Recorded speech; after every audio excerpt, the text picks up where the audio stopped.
Halo guys, welcome back to my channel. Nah, di video kali ini gue mau sharing mengenai bagaimana sih cara ngebuat CV atau resume untuk bekerja di Australia. Nah, resumenya sendiri gue lebih fokusin untuk ngelamar pekerjaan di bidang hospitality karena gue tahu mostly teman-teman WHV ketika datang ke Australia kebanyakan mencari pekerjaannya itu di bidang hospitality ataupun di farm dikarenakan kita ada restriction maksimal 6 bulan kerja sehingga untuk bekerja di kantor mungkin akan susah untuk dapetinnya walaupun masih ada beberapa teman yang beruntung dan bisa kerja kantoran di sini dengan visa working holiday visa. Oke, so pertama gue mau cerita mengenai perbedaan mengenai CV di Australia dan CV di Indonesia. Mungkin adanya perbedaan ini dikarenakan juga proses recruitment di Australia dan di Indonesia itu berbeda.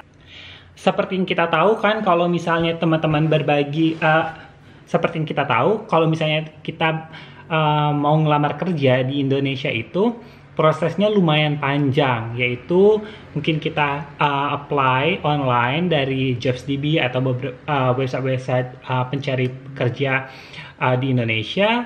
Kita apply, send resume kita dengan CV dan juga mungkin kita butuh dokumen-dokumen beberapa perusahaan itu meminta juga kayak fotokopi ijazah dan yang lain.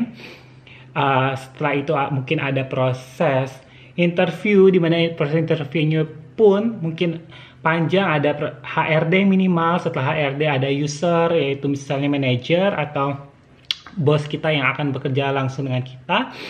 Dan juga ada medical check up dan lain-lainnya. Nah, proses itu menurut saya positifnya untuk di Indonesia adalah ketika para employee atau perusahaan yang ingin merekrut kita mungkin tahu lebih banyak mengenai diri kita sebelum mereka merekrut kita untuk bekerja di sana karena proses tadi yang sudah beberapa tahap. Tapi menurut saya kurangnya adalah itu kurang efisien karena banyak juga jadi subjektif sifatnya karena melihat fisik atau melihat hal-hal yang sebenarnya tidak dibutuhkan waktu saat bekerja nanti. Nah, kalau di Australia sendiri proses penerimaan kerjanya itu lebih simpel, khususnya untuk hospitality. Rata-rata kita itu melamar pekerjaan melalui dua cara, yaitu online atau kita kirim resume kita itu door to door atau kita tinggalkan resume ke manajer tempat kita ingin melamar pekerjaan tersebut.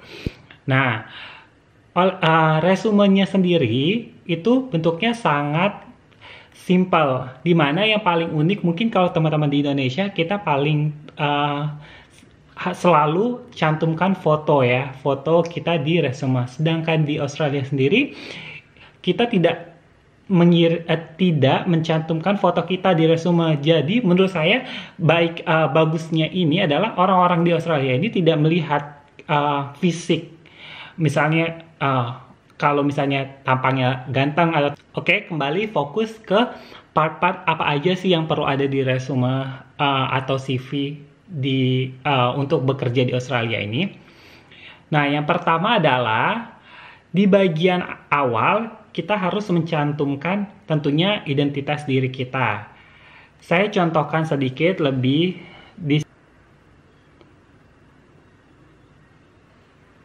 Nah, di resume kita, yang paling penting pertama adalah identitas. Di bagian paling atas adalah identitas. Tadi, hal yang paling penting untuk ada di identitas diri kita, bagian paling atas resume adalah nama, nomor telepon, alamat email, alamat tempat tinggal kita, dan juga availability kita untuk bekerja itu kapan. Misalnya Senin sampai Minggu, dan juga jamnya bila perlu, kalau misalnya kalian hanya pada jam-jam tertentu available-nya, dan juga kapan sih kita bisa mulai bekerja bisa dicantumkan di sana. Misalnya kita bisa bekerja immediately atau secepatnya, atau kita bisa bekerja 1 bulan lagi karena kita masih bekerja di tempat yang lama dan sampai 1 bulan ke depan misalnya seperti itu.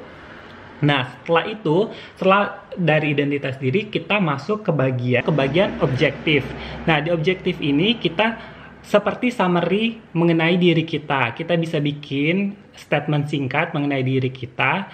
Apa aja sih yang kita mau jual di sini? Misalnya kita itu adalah a hard worker, ya, orang yang ingin bekerja keras, orang yang ingin belajar hal-hal baru, dan hal-hal positif yang kita bisa jual kepada para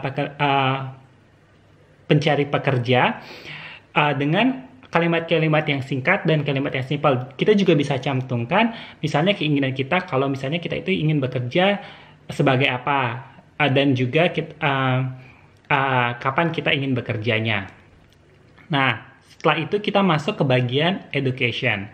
Nah, di edukasi ini kita cantumkan bagian dari yang paling terkini, yaitu misalnya kalian terakhir lulusnya itu S1, cantumkan S1 dulu, atau misalnya kalian terakhir ambil sekolah kursus apa gitu, setelah S1 masih ada ambil course atau diploma, masukkan dulu itu di bagian awal sehingga terakhir yang bagian paling lama. Nah, tapi kita tidak perlu cantumkan semuanya. Untuk yang penting saja di Australia ini kita mungkin hanya cantumkan sampai universitas. Kita tidak perlu cantumkan high school ataupun misalnya SMP kita di mana, SD di mana, kita nggak perlu cantum. Sebaiknya di sini itu lebih fokus dan lebih to the point apa yang ingin kalian jual kepada para pencari pekerja, seperti itu. Nah, setelah bagian edukasi, tentunya kita masuk ke pengalaman pekerjaan. Nah, di bagian pengalaman pekerjaan ini, kalian harus cantumkan pengalaman-pengalaman yang sebaiknya berkaitan dengan pekerjaan yang ingin kalian lamar juga. Dan kalian sebaiknya selalu describe atau detail apa saja sih yang telah kalian lakukan di pekerjaan sebelumnya itu. Kalian cantumkan poin per poin, sehingga mungkin dari poin-poin pekerjaan yang telah pernah kalian lakukan sebelumnya dapat membantu untuk kalian bekerja di tempat baru tersebut. Nah, selain itu, ada hal poin penting juga yang kita tidak temukan di resume Indonesia, yaitu adalah kita masukkan case strength, yaitu poin-poin yang kita bagus di bidang itu. Seperti misalnya untuk di hospitality mungkin kita bagus dalam case handling, atau kita juga bagus dalam marketing. Hal-hal poin-poin penting itu kita bisa masukkan di resume itu. Setelah case strength, kita juga harus masukkan language, karena kita tahu sendiri kita ini Australia itu negara yang sangat multicultural. Dan kita datang dari Indonesia, tentunya kita memiliki kemampuan berbahasa yang pastinya lebih dari satu. Dan kita masukkan bahasa Inggris, dan kita mungkin bisa cantumkan kemampuan bahasa Inggris kita itu sudah di level apa. Nah, setelah itu kita juga masukkan bahasa natif kita Indonesia, dan kalau teman-teman punya kemampuan bahasa lain, tentunya itu akan menjadi nilai poin lebih dari resume kalian. Nah, setelah itu kita juga bisa masukkan hobi atau interest kita. Nah, untuk hobi ini sedikit tricky. Untuk bidang-bidang hospitality mungkin kalian bisa tambah hobi-hobi yang seperti gym atau olahraga atau hal-hal lain yang bisa menjual kalian, menunjukkan kalau sebenarnya fisik kalian itu kuat loh untuk bekerja di bidang hospitality ini. Nah, hal itu perlu kalian pertimbangkan juga. Selain itu, di hal terakhir, kalau kalian pernah bekerja di Australia di tempat lain, kalian juga bisa masukkan reference, yaitu nanti rekomendasi dari tempat-tempat sebelumnya. Ada beberapa tempat bekerja yang mereka sangat membutuhkan referensi ini, karena mereka ingin tahu bahwa kita itu bekerja di tempat sebelumnya itu memiliki attitude yang baik.